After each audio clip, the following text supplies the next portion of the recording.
Hi, welcome to Theme Park TidBit, the YouTube show designed to share information about your favorite theme parks, attractions, and canceled projects. In this episode, we're talking about the ever-popular Disney attraction, the Country Bear Jamboree.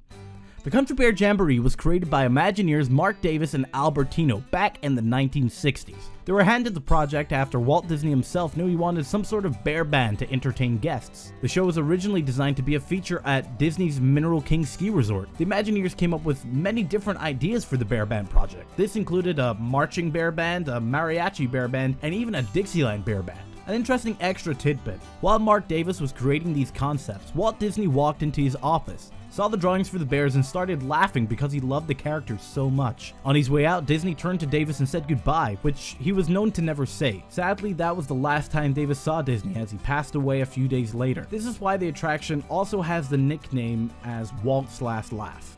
After Disney's death, the project continued, and it was decided the project would be featured in the Bear Band restaurant at the new resort, and the show would have a country twang. However, as plans for the show continued, the plans for the resort did not, and eventually preservationists stopped the resort plans entirely. This left the Country Bear Jamborees without a home, and the Imagineers with the question, what next? The Imagineers on the project then decided that the attraction would be installed at Walt Disney World's Magic Kingdom in time for its grand opening in 1971.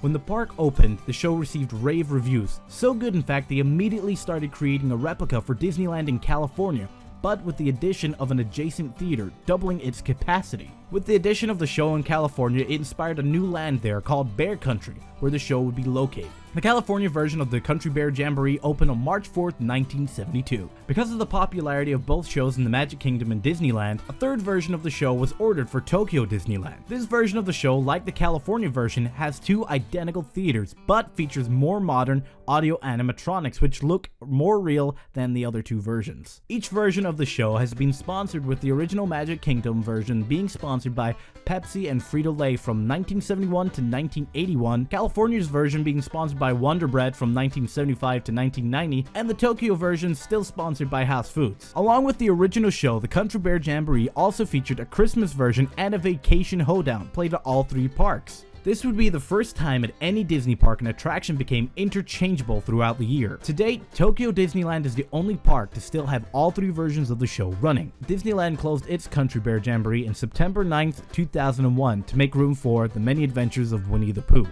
Oh, bother. Double bother.